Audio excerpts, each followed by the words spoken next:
It's the 18th of August here at the barn. You can see my latest regret out there. But the price was right, and it's got some bad issues. But that's not what we're doing today. Today, Jason was over earlier, and he's acquired a 1970 dome top bay window bus, a Safari camper, and we're doing some ball joints. He bought a beam from me for a later model, a 72. It's got power discs, small 5-lug pattern, and he also got some rear drum assemblies and stuff, small 5-lug, that he can put on to match. But the beam needs ball joints, so we're doing that today, and I was going to show you how we're doing it. And it may not be, you know, the way some people do, and I'm sure I'll get some keyboard warriors that are telling me about presses and blah blah blah. And we're working with what we got here. We do have a ball joint tool, missing some of the adapters and things, unfortunately, but we're getting her done. He went off to get another ball joint. He only brought 3 with him. We got to do all 4, and we'll show you how we're doing one of the other ones. You can see on these ball joints, they got a collar with a notch on both sides, one on each side. And in order to press them out, you need to press the ball joint upward this way, but you need to hold right here in these 2 little collar places. And I tried to make a tool, and it bent the ear right over.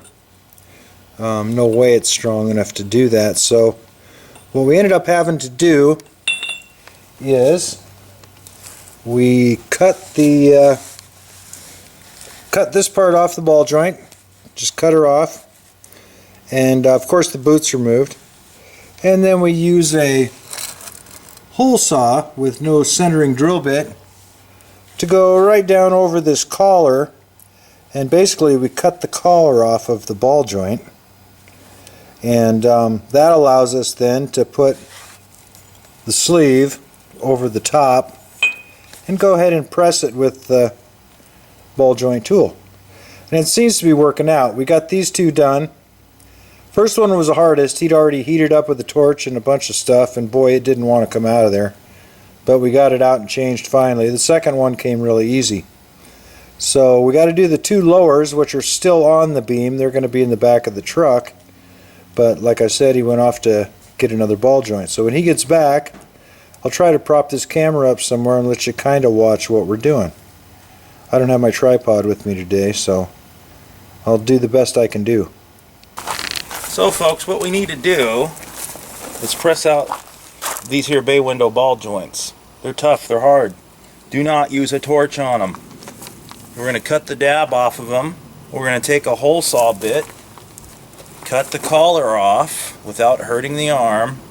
Then we're going to use a Mac tool, Snap-on Mac, Matco, whoever, and press it out with air. Then we're going to press it in. No special tools needed, just common sense. There you have it from the Volkswagen guy that drives an F-150. Okay. Seeing that I already showed him how to do this, I'm going to let him do it. And I'll just film. He's cutting off the end of that thing.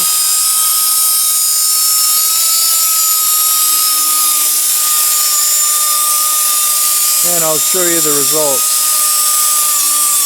Got earplugs in as well.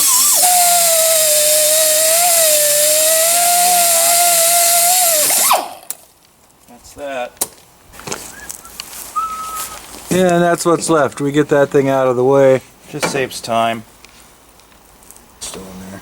And now we've got this appropriate size hole saw with no centering bit. So we can go right down over there. Not worry about anything. And we can cut this collar right off of there. We may have to remove the rubber and the band just to get it out of our way. We did that prior.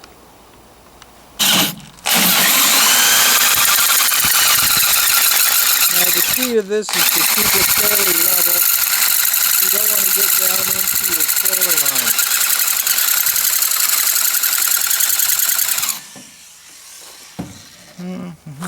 And a little bit of lube is Key. yes, that way we don't burn up our bit. A little high centered. Pretty deep on this one, not so deep on that one. And tip it the other way. Once we cut it down pretty thin, we use an air hammer with a chisel bit on it to kind of peel it off of there so we don't wreck the actual trailing arm. Everybody clear? Everybody's clear. It's going to walk this way. Yeah, I know.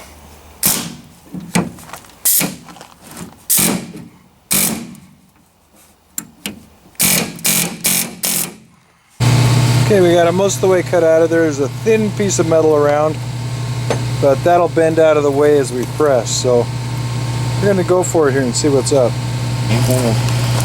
Here's the setup. It's got this adapter on the bottom, big thick thing, piece of pipe.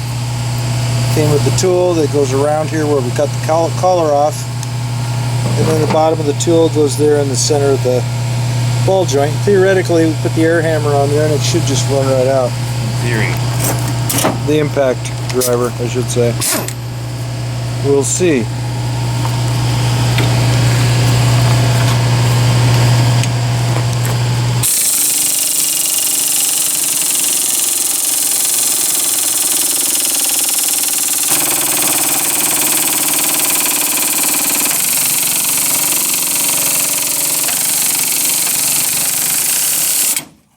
Just like that.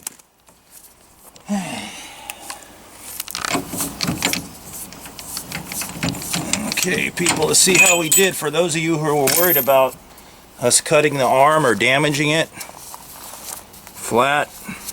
Yep, the surface where it mates is perfectly flat. You can take the rust out if you want with emery or Brillo or Scotch-Brite, Or you can leave just put it right back in, which is what we're going to do. I say less metal you take off, the better, but We use Limforder brand ball joints because they're the best. they're what? The best. Like Gillette. It's the best the man can get. Oh. They index with these ears that are on both sides. They index that notch. So you just kind of, that allows later when you do your camber, everything will rotate properly. There's a camber adjuster that'll push down over the actual ball joint later. Alrighty, so we got that indexed. And now We tap it in.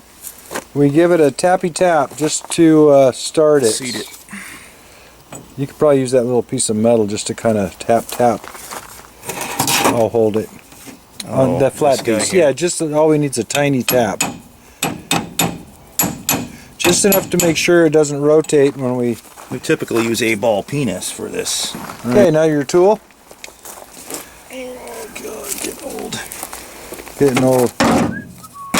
So the center on this bottom piece has a hole in it, which is where the ball joint goes through. That allows it to suck up on it all the way. We'll set this tool back up and start pushing it on. And we had to kind of make pieces to do this part of it.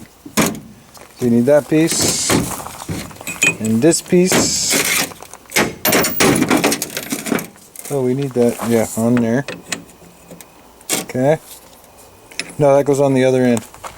Oh yeah. First we're going to do Yes. this one. I thought we put that up there. No, it doesn't go on the ball joint. It goes on the flat plate this time. So we got to back that out quite a ways. There you go. Okay. Make sure you're centered on your bottom one, on my end, on your tool. A little awkward working upside down. Okay, there we go. Now, whoop, we'll get all the bits together and get her centered for you. Okay.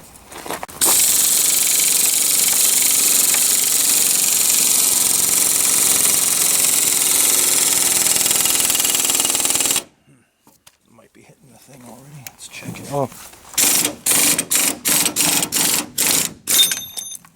Okay, we use that flat plate, whoops, on the bottom side here, and the ball joint will want to stick out a little bit. So Once we get part way, we're not quite level yet, but once we get a little bit, we go ahead and put this cup on the bottom, which isn't really supposed to be used for that. And then we put the flat plate in and push on it again.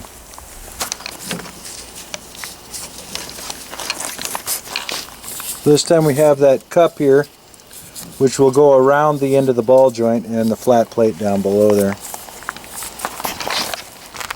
Must be nice. Go ahead and we'll push it in and we'll show you what we got. And there you have it. New ball joint installed. So we're going to go ahead and do the far side over there, and then if we put these trailing arms on the top here, we'll show that later.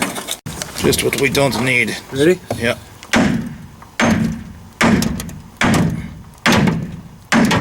That one went. Alright, we fought those upper arms back in there. Looking good both sides, upper, lower ball joints all around. Not an easy task, but for the 18th. Shh. Thanks for watching.